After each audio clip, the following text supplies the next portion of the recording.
ભાઈ નીચેથી સિક્યુરિટીને બોલાવો ને. બોલાવો ભાઈ, જા જલ્દી. તમે સાંભળ્યું કે સિક્યુરિટી બોલાવો નીચેથી. અરે સાહેબ જયાંગ રામજીવાલા, તમારી જેવા બે જવાબદાર અધિકારીથી ગુજરાતનું જવાબદાર મીડિયા ડરતું નથી, એટલે સિક્યુરિટી બોલાવવાની ગીદડ ભપકી ના આપશો, પહેલી વાત.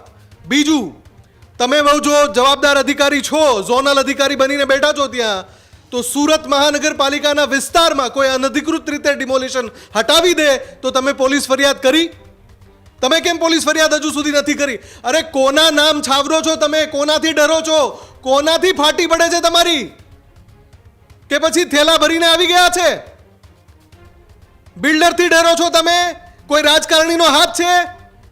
કેવી રીતે સુરતની અંદર સ્પેશિયલ 21-26ની જેમ કોઈ ટીમ આવે નકલી ડિમોલિશન કરી જાય અને તમે મીડિયાને એમ કહો છો કે સુરત મનપા નહોતું ડિમોલિશનમાં? તો શું ડિમોલિશન ગમે તે કરી જશે ગમે તે વિસ્તારમાં?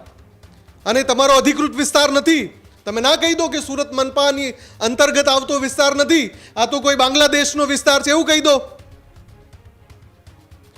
તમારા નાક નીચે તમારું નાક કાપીને જતા રહે છે કેટલાક લોકો, અજાણ્યા લોકો ડિમોલિશન કરી લે છે. સુરતને બટ્ટો લાગે છે ભૂતિયા ડિમોલિશનનો, અને તમે બેશરમીથી જવાબ આપવાને બદલે ભાગતા ફરો છો અને મીડિયાને ડર બતાવો છો સિક્યુરિટી બોલાવો.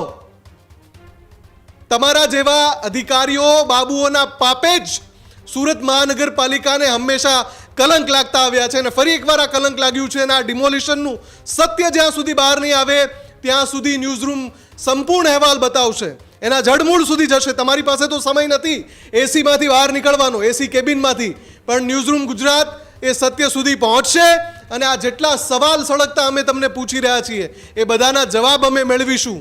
કેમ કે તમે મજાક બનાવી દીધું છે આખી વહીવટી તંત્રને, આખી વ્યવસ્થાને. તમે શું સમજો છો નાગરિકોના ઘરની શું કિંમત છે? અને જો એ ગેરકાયદે દબાણ હતું તો સુરત મનપા શું કરતું હતું?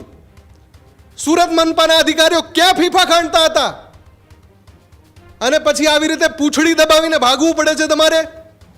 જરાક લાજો, જરાક લાજો, શરમ આવી જોઈએ તમને. ઉમંગ, આ બધા એ અધિકારીઓ એ બાબુઓ છે જેના કારણે આ પ્રકારની ઘટના બનતી રહે છે અને જે નિર્દોષ નાગરિક છે એને પીડાવવું પડે છે. આ જ પ્રકારની તમામ અપડેટ જોવા માટે ન્યૂઝરૂમ ગુજરાતને લાઇક, શેર અને સબસ્ક્રાઇબ કરવાનું ભૂલતા નહીં.